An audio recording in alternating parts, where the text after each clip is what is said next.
Good evening, everyone. Thank you all for being here, and thanks especially to the stars of Orange is the New Black. I know your time on the outside is very limited, and thank you for spending some of it with us. I want to take the opportunity. I'm sure you know who everyone on this stage is, but I'm going to introduce you each anyway. Starting on my left is Taylor Schilling, who plays Piper Chapman.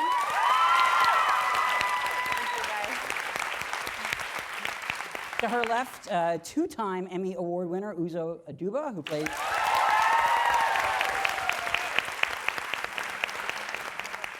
Suzanne Warren. And to her left, Laura Prepon, who plays Alex Ladd.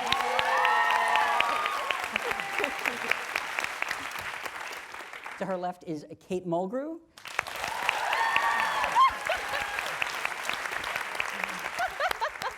To her left, Samira Wiley.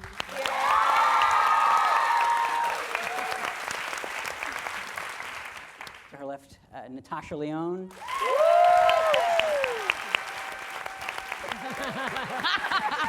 You can clap for yourself, it's okay.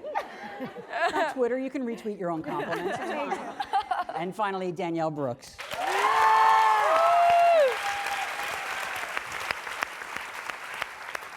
Just a couple of quick programming announcements. I'm sorry, unfortunately, Taryn Manning could not be here tonight. Also, Danielle is going to have to leave a little bit early because she has to go do her show on Broadway. So savor her especially, but savor everyone. I wondered if I could just start by asking each of you, and I guess I'll start with Taylor, just tell me about, what you were doing in your career at the time that you were first approached to participate in Orange is the New Black. What were you doing? How were you asked about the show? And what did you think about doing a TV drama set in a women's prison? Well, at the time that Orange is the New Black came into my life, I was sort of convalescing from having done a television show a little bit earlier, and I kind of said, Rhonda Price is here somewhere. I said, I don't want to do TV again. And she said, you have to read the script. And so I was on a vacation. I'd done a few movies and was sort of at a come to Jesus moment about what I wanted to do with myself. And so they were like, we have this great web series for you. It didn't turn out to be a web series. It turned out to be a big TV show. But that's what I was sort of in the middle of a bunch of things and wasn't really sure what it was. Right. Uzo, how about you? I had been doing theater before Orange and had just closed a show here in New York and was pursuing film and television for the first time in my life, quite aggressively, and being met with a lot of no's, frankly. And had just come back from a service trip in South Africa when I got an audition for this job. And I went out and I read, and similar to Taylor, just figuring out what am I doing. I was pursuing this and really getting disheartened and frustrated by, no, in the room. And then the day I got this job, I've told this story before, I had quit acting and was going to pursue, like so random. I had quit acting and was going to pursue law. Whoa. And got the call to come and do this. Well, thank you for not pursuing law. America thanks you. What's funny is very similar also to what Taylor said, is kind of what happened with me, where I was kind of disenchanted with television at the time. I was on this show called Are You There, Chelsea, where I played Chelsea Handler. And oh, that's right. Yeah. Yeah, it was awesome. I forgot about that show. And and it was really fun. It was really cool. And then, it was one of those things where it's a great show, but it just was, it just didn't really turn out exactly the way that it should have and things like that. So after that, I was like, you know what? Like, I'm so tired of falling in love with a project and then something happens with it. And I'm like, I'm just going to take a break from television and focus on other things. And I took a pretty long break. I think it was like 8 months or something. And my manager, who I'd been with since I was 15, he called me one day and he's like, you have to read the script. And I'm like, is it TV? And he's like, kind of. I'm like, I'm not reading it. And he's like, no, he's like, I know you, I know your taste, you have to read the script. And I read it, and immediately I called him and I'm like, what do I have to do? I'm like, I want to be part of this. And yeah, and then Alex came into my life, and I came to New York and auditioned with Taylor, because she was cast as Piper. And it was just like this awesome kismet thing. And then I moved my life to New York like 2 days later to start the show. Yeah. Oopsies. Kate, I don't really recall what I was doing. But I'm sure I was having a martini and a cigar. I think I had just done a Greek tragedy, which put me in just the mood for Red Reznikov. So that was a happy day when I had that audition, and it was a kismet. I loved her, and evidently she liked me. All's well. your American accent is impeccable, by the way. I was bartending at a cool bar on the Upper West Side, trying to remember which drinks get salt on the rim and which drinks get sugar. Mess that up, people will tell you. Yeah, I remember I had to beg for that job because I didn't have anything. I was auditioning, and again, Orange came into my life, and Danielle was a friend of mine, has been a friend of mine for a long time, and she was already cast in the show. And I went, and I actually had her come over to my house and read with me, and rest is history. You're going to give us some good dirt on her when she leaves, right? Say it again? You're going to give us good dirt on her when she has to go, right? No? Okay. I got you. Okay. Loyalty. I was on the set of Weeds, which is Genji's show before this one, shooting the finale there, which was really a call out of the blue. I didn't know Genji. I didn't know Weeds. And while in my trailer there, and mind you, it was at a time when I was very, glad to get a call at all. Like the more I kind of tell the story and the longer that we're around with this thing, I'm like, did Genji just put me in that sort of finale of Weeds because she already knew? I keep meaning to kind of ask her because it was a call out of the blue, just an offer to be in it. And so I read the script in my trailer, and I became immediately obsessed, forwarded it illegally to a bunch of actress buddies, saying, we all got to get in this show, there's parts for all of us, great. And came back to set. Michael Trim, who was the director of the finale of Weeds, was also the director of the pilot episode and many episodes of Orange, and so he was there in the audition, which it's odd, like which roles I think we choose to really do our homework for when you get an audition. For some reason, I really did a lot of homework on this one. Like I guess internally, I really wanted it.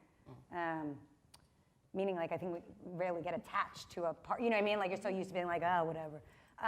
But then he gave me this kind of thumbs up, and I got the job sort of actually like a month later, which I thought was rude. But then on set, whenever he did that thumbs up, which I know we all know pretty well, I was like, all right, that's a good thing. You know what I mean? It means I did a good take. My turn. Yes. Fun fact, I actually worked at the same restaurant Samira bartended at, but worked there before she did. And at the time, I had just booked a show, A Servant of Two Masters, at the Guthrie, not at the Guthrie, but at a theater in DC. And we were on hiatus and for about like 2-3 weeks.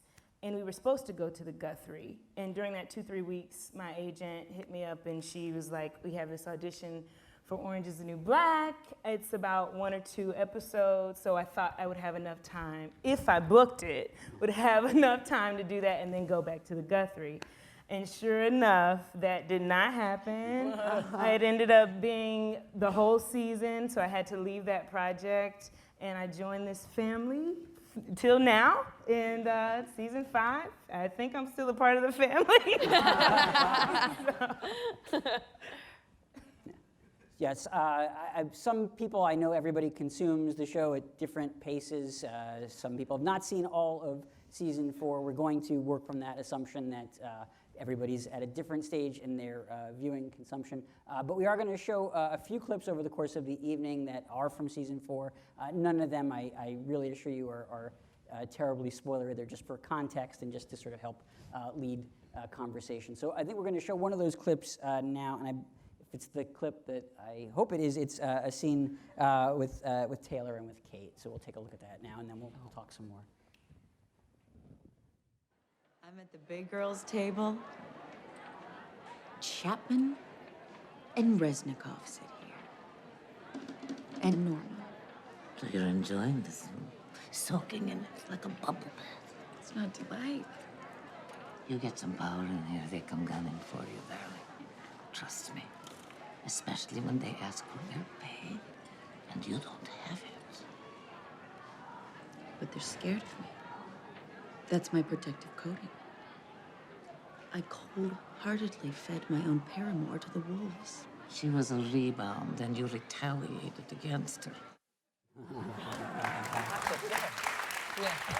I did the same thing. Thank you, Musa. I did the same thing. I was looking out for my neck. I did the same thing. I was like, Yeah. right. Oh, I should have said yes. They're playing there too.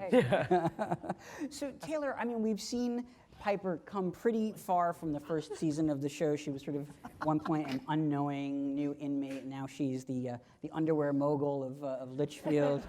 What's it been like just for you to go on that journey with this character?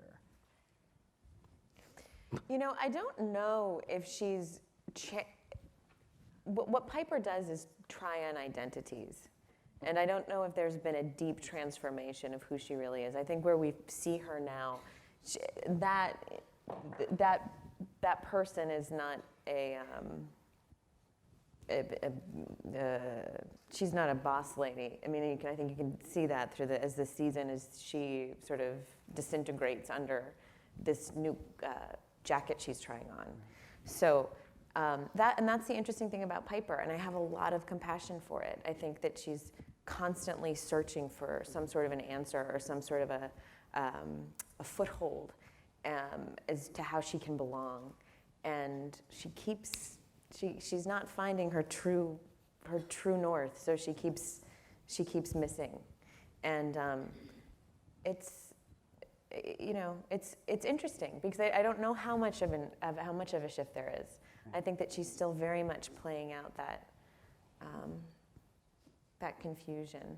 Is it different for you in the sense that certainly when we first got to know the character, she was very much sort of the audience's way into that story and into the prison, that we wouldn't know that world. We'd probably be just as terrified as she was. And then, I mean, as the show has gone on, I mean, it's grown to certainly, include and flesh out all these other characters. I mean, is it in any way bittersweet for you that, yes, I mean, you're still very prominent in the show, but there are other people who are also going to come to the forefront as the show goes on? Well, I mean, I think that the book was always a jumping off place. And the first season was definitely about this book, Orange is the New Black. But the intentionality behind the show was always to create a full-bodied cast of characters and to go in and live in a prison. And that's certainly what we've done. Kate, if I can ask you, since you're also in the scene that we just saw, I mean, we certainly think of Red as, one of the strongest women in Litchfield. But also darling. Yeah. Yes, I'm sorry. But this season in particular, I think we really also got to see, a maternal side and a side that, a part of her that wants to really take care of all of her women and wants to look out for them, wants to protect them. I mean, can you talk a little bit about how you play both sides of that character? About there's a toughness, I think, and also a tenderness. Well, both reside within me, clearly. It's this complexity that makes her so rich and textualized. But I think her maternal instincts have been in place from the beginning. I've had this ongoing love affair with Nikki Nichols, and you, of course. But I have my daughters. Right. That is my way of surviving with my morality and what I hope to consider my integrity intact. The tough side is there's a line. If you cross it, you're out. That costs me as much as it costs them, but there has to be a moral compass. Right. And I adhere to it very strongly. Yeah. Now, does that also extend sort of beyond the camera, that you can't help but know what's going on in other people's lives? You maybe want to get involved a little bit, you want to help them out. Am I a dabbler? Is that what you're asking? You dabble, yeah. Of course I am. I love them. They're so interesting. They're endlessly interesting. That one next to you, very, very interesting. This one, diabolically interesting. This one a little hidden, but very, very love this one to death, the sweetest. This one. And the heavenly Danielle. No, I adore them. Watch out. Yeah. Now we have to follow up on all of those descriptions. So I think we have another clip that we're going to show now, and this, I believe, is going to be a scene with Taylor and Laura. It's Petti. What's going on with you? Nothing. I'm great. Just sitting here, enjoying the prison breeze. I'm worried about you. The other night was really out of character. Maybe it's entirely in character. You wouldn't know because we haven't talked in so long. Fine. I will leave you alone. But I'm here if you ever want to drop the sarcasm and talk to me. Oh my God. How generous. Now you have time for me. Now you want to talk. Where were you before, when I needed you?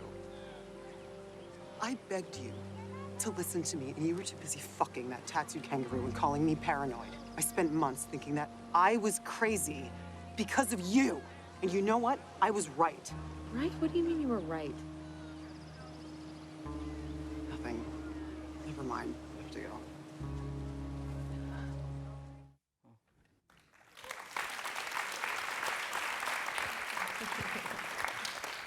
So Laura, let me ask you. I mean, Alex and Piper, they're on again, they're off again.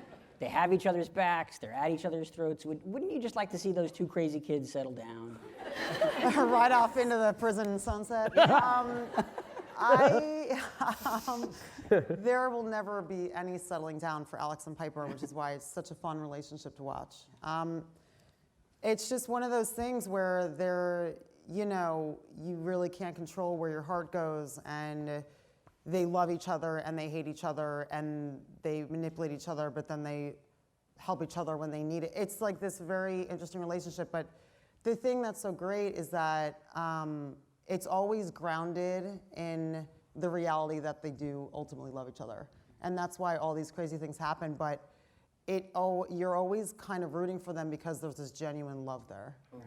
Do you ever have to remind yourself on a day you go down to set, like, oh, this is a day that I hate Piper. This is a day that I like Piper. Well, what's funny is I find that the more you love someone, when you're upset, the more you hate them. Yeah. Because it's like, if you didn't care about them, you're just kind of like, whatever.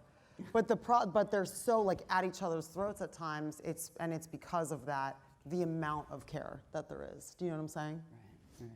Taylor, did you want to weigh in at all, just since you're the other half of this coin? I mean, what's that relationship like, or how do you perceive it as the other player in that? I mean, they're out of their minds.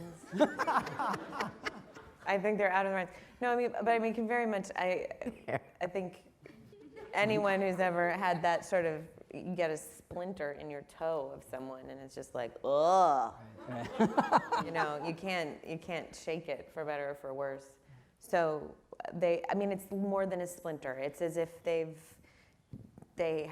skidded and they have a log stuck in their foot. Oh my.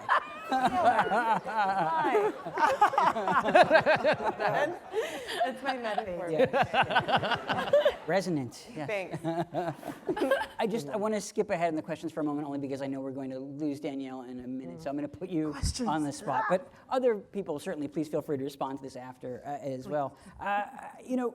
you talked about sort of, where your career was at the time that the show started, and now, it seems like, other great opportunities are coming your way. It's happened for, I think, your co-stars as well. Because your profile has risen so considerably, how do you sort of, decide what's right for you? How do you choose what to pursue beyond the show? Yeah. Oh man, I have just been so blessed and grateful for the year that I have had. It has been incredible to get to be in this family, Orange is the New Black, as well as dab into Color Purple, the show really that made me want to be an actor, actress. To get to do both, I'm really thankful to my Orange is the New Black family for giving me that, just allowing me to fly. And so then to get a Tony nomination came out of like, what is going on? Thank you. It's just been a great year, and everyone has been so supportive of me. I'm really glad to be a part of this group. I'm telling you, there was times where we were shooting very intense scenes of Orange is the New Black, and I would have to go straight into my first preview on a Broadway stage that same day. And these girls we got in a room, and they just poured so much love into me and prayed over me that day. And even Kate just giving me love and encouragement throughout this whole process. So it's been, I have said this before, and I'll say it 100 times, I'm really living on cloud 500 right now. And as far as your question about like choosing material, I'm really grateful now that I actually can choose material that matters to me, because at the time it was just whatever came. Honestly, even this project, I was really nervous about playing a stereotype. A woman of color in jail was a little just jarring to me, and I knew that I wasn't going to take that approach, but at the time I needed money. So I'm just very glad it turned out a different way than what it could have been. But as of now, I really want to continue to work on projects that mean something, or even work with directors of diversity and creators of diversity. That's very important to me. So I'm glad that I'm in a financial situation where I can actually do that now.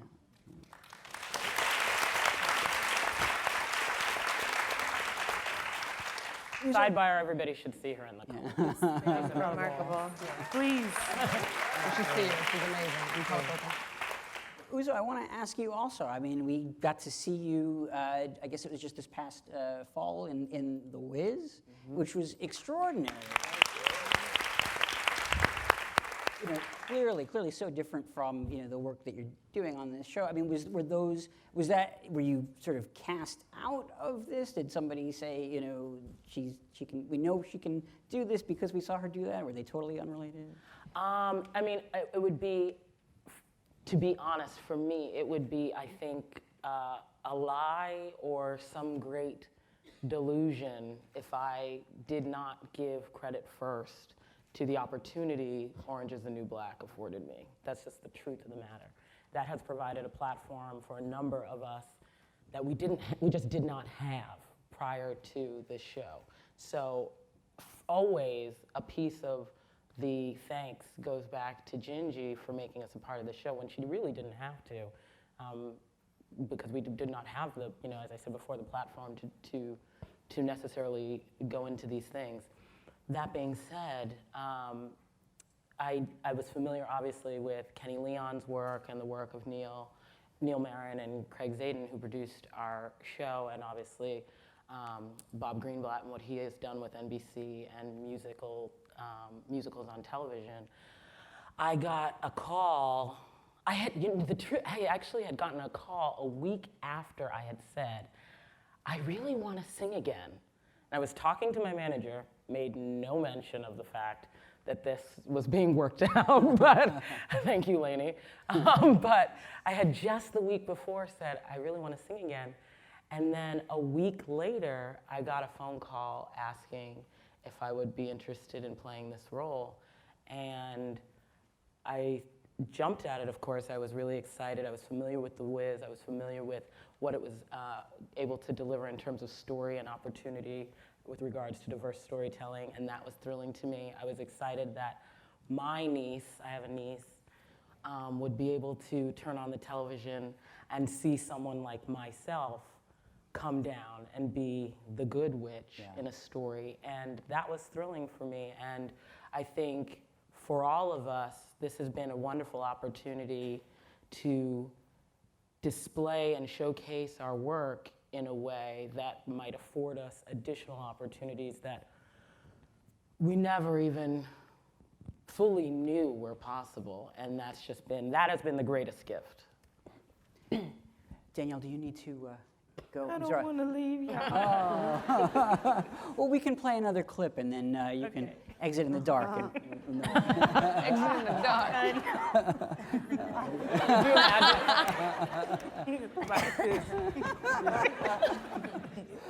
So I think we are gonna play another clip. I think it actually is a scene that Uzo and Danielle are in together. So Danielle, you're not really leaving us in that sense. Okay. You'll still be on the screen. Still here. Yeah. Oh shit, that's Betty Cracker herself. I was in that grass this morning. That exact grass. Damn. We could have been in this pig, been all prison famous. You know what's better than being famous? Pizza, daisies, smelly markers, any animal, a really good dream, a warm bath, picking a booger, a dry one, pizza, graham crackers and icing sandwiches, the feeling you get when you make a really good joke and someone laughs in a nice way, not a mean way, and they... Money. Money. Cash money, y'all.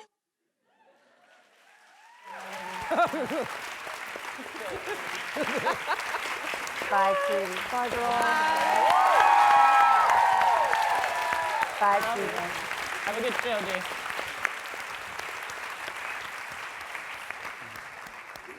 So Uzo, let's talk about Suzanne. Okay. Yeah. You feel like you're living that scene again? Yes. Yeah. I mean, you play a character who, on the one hand, we know has problems, but also has, tremendous intelligence and empathy, and I think we've all really grown to love. I mean, can you talk just about, how you think about her and how you approach a role like that? I don't think of her, when I hear crazy eyes or people referring to her as being crazy, I really don't think of her as crazy. One, because I have been able to now decode what she's saying, and so it makes perfect sense to me. I know exactly what she's saying. I know how we got to Modesto from Modesty. I know what train she was on. Sometimes I catch it myself. I think when she said, it was in season 2, I'm not crazy, I'm unique. That is the root of who she is. Special in the most positive of ways. And the door for me into that character was really the first episode she appears in, written by Marco Ramirez. He had described her, I'm paraphrasing, something like innocent like a child, except children aren't scary. And it was like really scary. And I was like, and I remember I had this blaring image of a woman with a pacifier in her mouth and a sledgehammer in one hand. And I was like, oh, I get it, I know what this is. But the part of the innocence that really resonated with me was that this is not she's not coming from a place of malice. Yeah. This is a woman who is well-intended with her actions. And so when I was embarking on the storytelling of Suzanne and Piper, this is only a love story. She sees everything about this woman that is beautiful and positive and strong, and she wants to connect with that person because she feels like that's a like mate. Yeah. And there's nothing crazy about love. Don't let Beyonce fool you. No, I think it's like, I think it's like, and maybe love is crazy, I don't know, but it was that kind of served as the door for me in, and I would almost imagine, if you can, like a toy chest. A child comes into a room and they pull out all these toys trying to get to the ball at the bottom of the chest, And the room is suddenly a mess. Their intention was not to make a mess, they just wanted to play. Right. So that's how I found my way into it. Her intention is not to destroy or somehow upset a space. Her intention is to communicate something, and she has a challenge and the difficulty of translating it to people. Now, I have to ask about time hump. Was there an actual text that you were provided? Did somebody actually write this for you? Wow. There was a book. There was absolutely a book. I got Jordan, one of our writers. I think it was Jordan wrote it, and he had started writing a story, and then the props department came and they wanted it written in my script, and they wanted illustrations, and they said, if you want to have at it. Did you? I did. I would go home. I mean, don't give me homework. I'll go home and I'll be like, and then a worm came through a wormhole. Like, I'll just be like going, you know? So, like, that was fun, but mostly, really, in all sincerity, most of it was written by Jordan. So another clip, and I believe this is a Samira scene, so we'll take a look at that, and then we'll talk about Poussey. Ever occurred to you that it's racist to assume that black people are going to beat you up for being racist? And you have a good point there. Right, all right, look, I'm trying. I mean, maybe I am a racist, maybe I'm just too stupid to know it, but shit, I am the friendliest racist that you are ever going to meet, so can't we all just get along? All right, I'll talk to him, see what's up. Great, thank you. Thank you, I really appreciate it. You are one of the good ones. No, I meant that as in people in general. Just shh.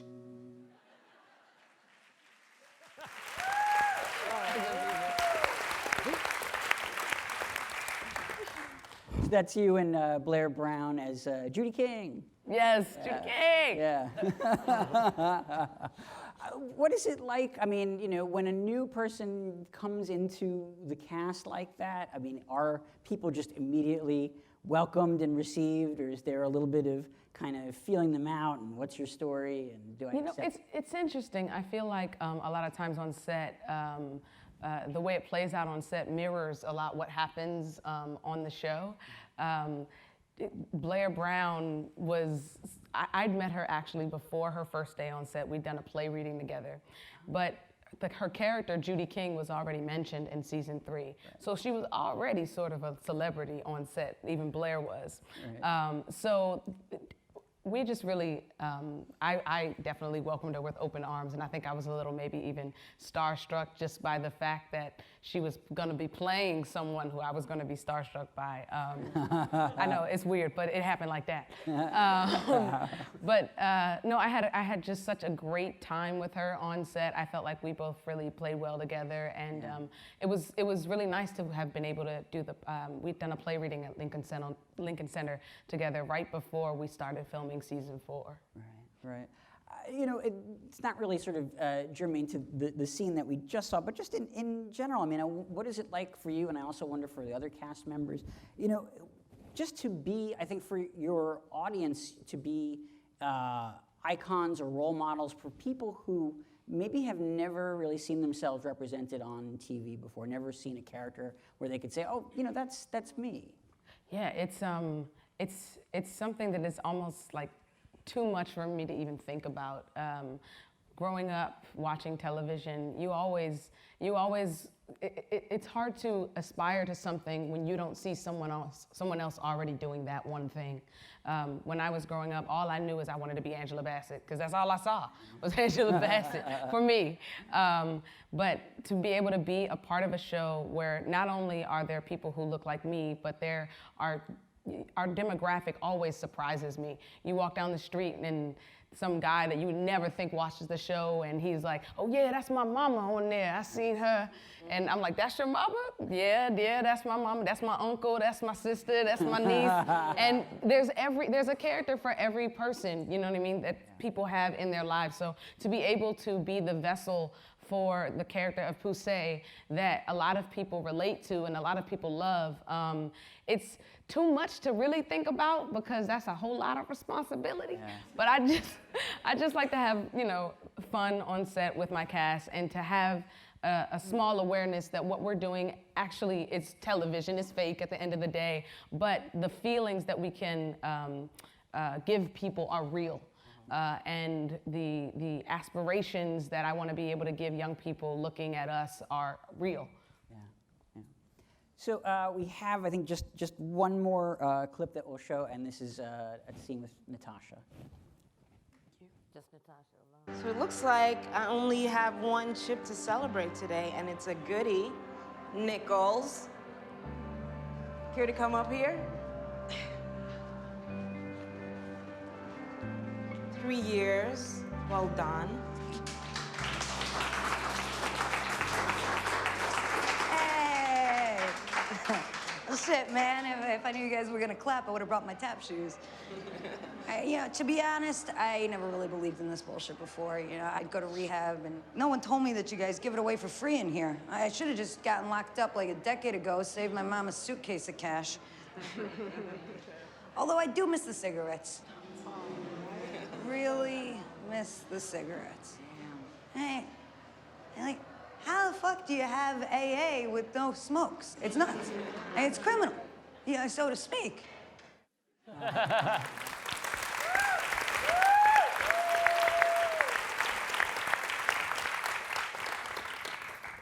So Natasha, let me ask you this. You were sort of absent from a previous season, but spoiler alert, you're here on the stage tonight, so you're very much in this new season. What was it like to, how do you just sort of deal with, being away from the show for a while, coming back to it? What are you experiencing when that's happening? Well, it definitely didn't feel right to be gone. We're tight. Yeah. So it also, in that sense, was not strange to be back, because it was sort of, like real friends, where even if you don't see each other, you're kind of right back where you left off and getting very deep very quickly. Of course, thanks to cell phones, we also were in touch pretty regularly and also saw each other a lot. But, there's something about this show. There's just something about this crazy thing that we all created together. That I've never experienced before. I've been doing this for a long time. And I think it took us all by surprise. I would guess also Genji and Netflix. I think everybody was surprised that this show sort of took on such a life of its own. And I've never really been part of building something like that, seeing it from inception like that. And I missed the show like crazy when I wasn't there. Yeah. There's a scene sort of late in the season, so I don't want to give too much away, but it's an experience that you and Laura and Taylor shared together. Oh!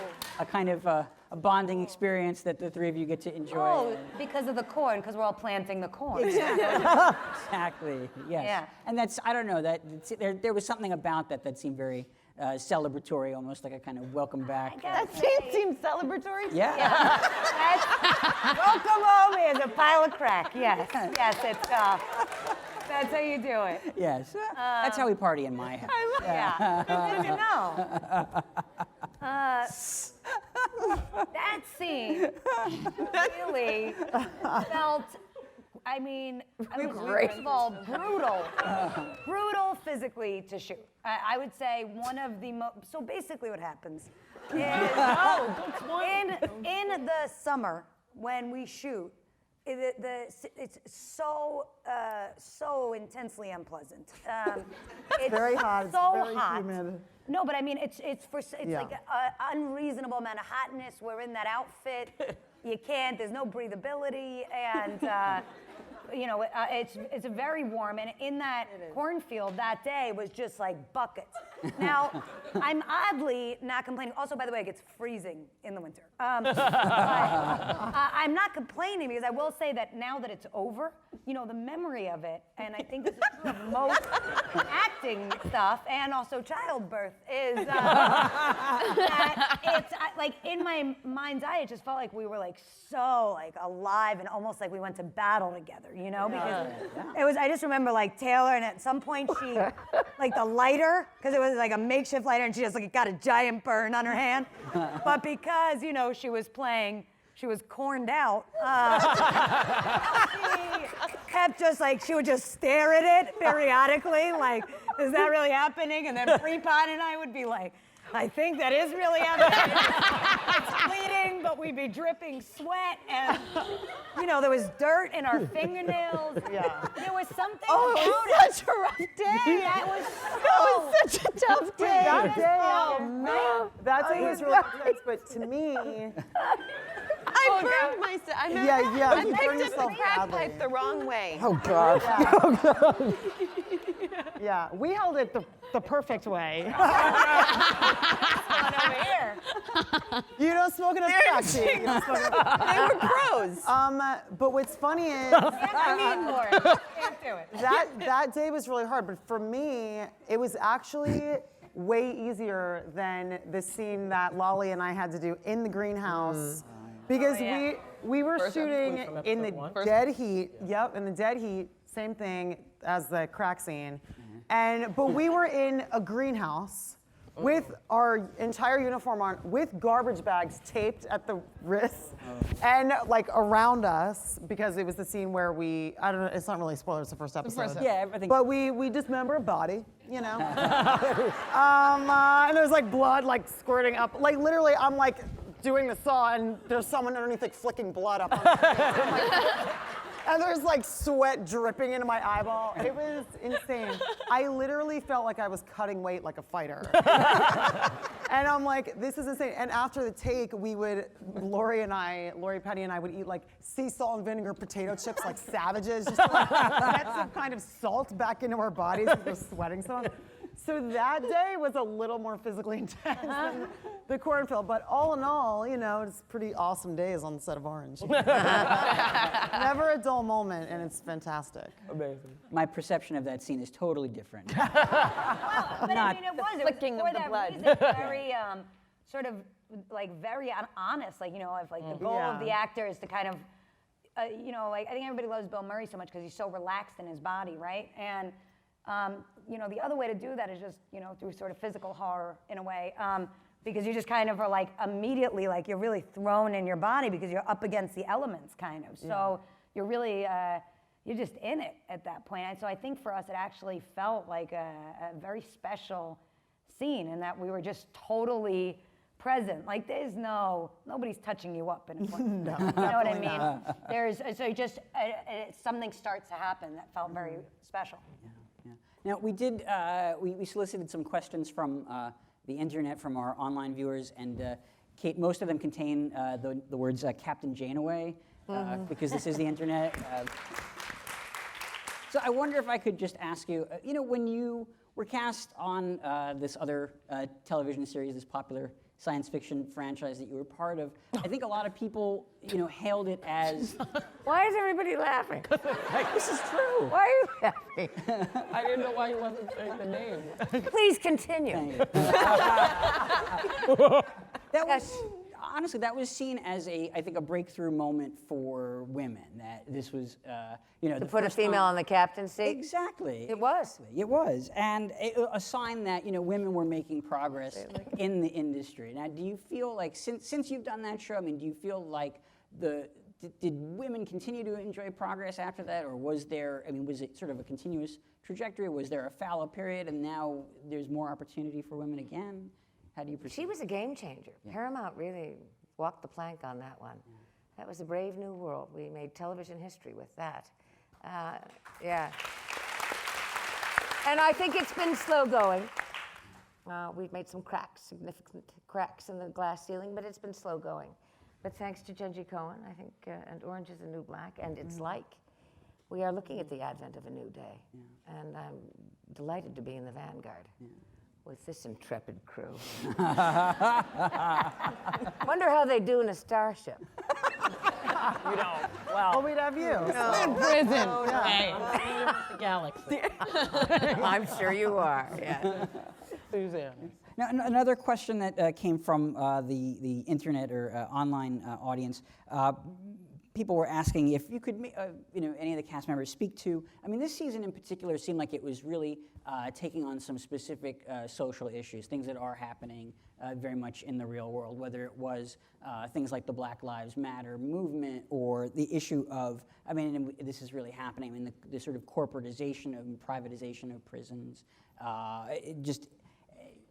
any of those issues if you want to talk about, or even how, as cast members, you're not the ones writing the show, but, how you see the show sort of taking up, things that are really happening in the world that we really live in. I don't know if I necessarily think this season is exceptional to that point. I think every season of the show has been topical in some capacity. I think what we're seeing this season is the distance between subject matter is smaller than seasons previous. We're looking right now in our society where civil rights issues are being addressed with regards to trans issues.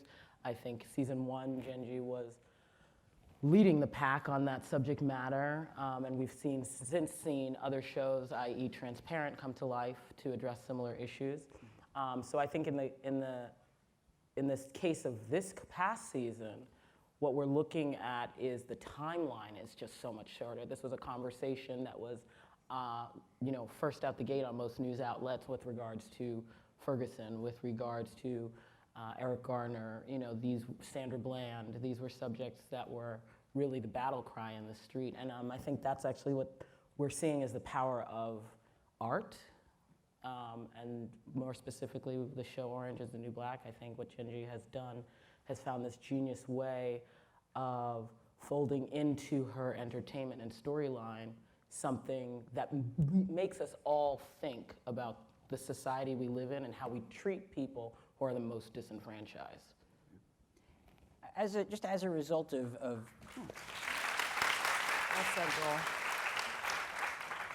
being on this show, playing characters who are prisoners, do any of you, does it make you think, more about, issues of social justice and imprisonment? And, do any of you, I don't know if you've even ever, wanted to visit real prisons to see what your sort of the real life counterparts are going through, anything like that? Well, I think for me, it was last season, we had one of our one-liners for the season was every sentence has a story. It might have been season 2 where that was the slogan, but I remember seeing that and being like, that's really what it is, because you have all these women that are in this prison for many different reasons.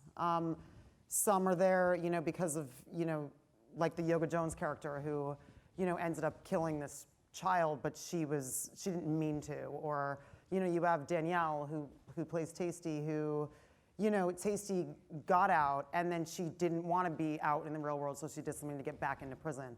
And then you have other people in the prison who should be there, So I think for me, it's like, there's not just one blanket statement in terms of, oh, they're inmates, they're terrible people. It's like, the show really makes you think about why these women are there, what their stories are, and which is so great why we go into all these background stories and you really get to know who they are, because you learn like it's not just black and white, and it's shades of gray. I really want to say this because I've watched this with such intense curiosity. She's examined rape more beautifully, if such a thing can be said, than I think it's ever been illustrated before, prismatically, from all sides.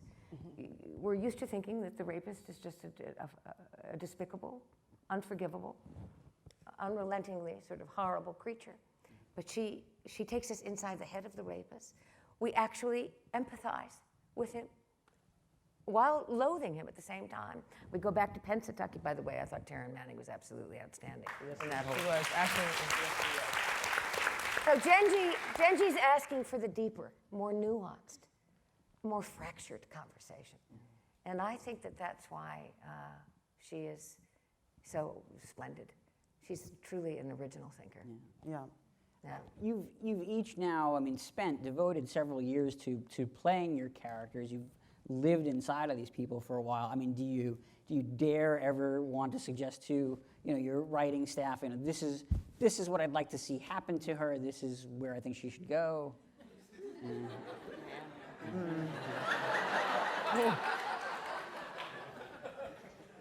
There's no, there's no need. What's the point? Yeah, there's no need to.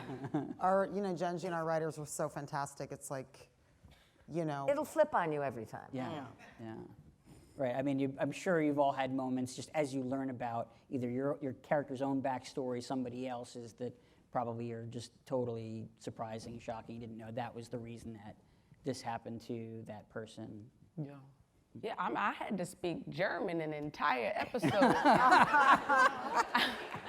I didn't know it until, a couple weeks maybe before And you were so do great. it. Thank you. Oh, that was great. I mean, but it's an interesting thing in television. And coming from theater, like I was in my first year, trying to come up with my backstory for my character, and like I had this whole relationship of like, oh, this is my mom, this is the kind of thing we do with my mom, and then I realized in episode 12 of first season, oh, my mom been dead for 6 years. That's right. So no, I definitely don't. We don't talk to them about what we want. No point. That's amazing. Now, I mean, in addition to everybody here tonight is playing a prisoner on the show, but of course there are also your co-stars play prison staff and guards, and I mean those relationships, particularly this season, we've seen become particularly tense and confrontational. I mean, is that just when they call cut? I mean, are you really able to step away from that, and can you immediately look at the person who was just, your aggressor and be like, hey, that was a cool scene? Or is there still that moment of like, you have to just sort of take a beat and remember you're not those people? I found Pablo to be the trickiest in that department. What do you mean?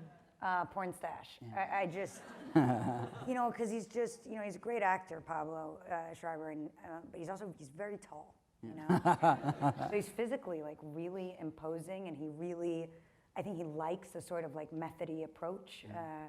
Without speaking for him, just the experience on the receiving end of it is like, it's legitimately scary. And I mean, this is a guy who is otherwise like funny and weird and like friendly and jokes. I think it was just something about him more than anyone else. I just remember there were some scenes that were sort of a little bit like physical, especially in the first season, I guess. And after I would always be like a little bit sort of shaken up after, like I would have a little bit of a residue on me, and then like later in the hallway, give him a dirty look or something. Now, they were What? That's the question. Yeah. They were not able to fulfill my request of having all 150 cast members on the stage tonight, so I wondered if maybe each of you, or as many as would like to, just maybe talk about or say something fun or interesting about a cast member who's not here tonight. I just want to acknowledge, because we would be remiss if we did not, the great men, Nick Sandow and Michael Hart. Yeah. Without whom we simply would not have the same shape. Right. I mean, they're absolutely wonderful actors. Yeah, absolutely. Caputo is a very difficult thing to play, He walks that line. And very few actors, I think, can pull that off. He's magnificent. Yeah, he is. Absolutely. Others, we talked a little bit about Lori Petti, who was pretty prominent this season. Yeah, she's awesome. I love working with her. She's great. Adrian, who plays Black Adrian's Cindy. awesome. Part of the Ghetto Dorm, love her. Yeah, I gotta get a shout out to my boo this season, Kamiko. Who's also on Broadway as we speak. Yes. Right, that's right. Waitress, yeah. Emily Althouse, that's another one I'll say about. I mean, there's so many amazing. Too I mean, many. Laverne's not. I mean, Totally. she's There's incredible. 500 She's on women in here. I know, it's unfair. She's an incredible really go dancer. through every single member of the cast. She loves dancing to Beyonce all the time. You're supposed to name names. Yeah, exactly. See what we set off at just crosstalk.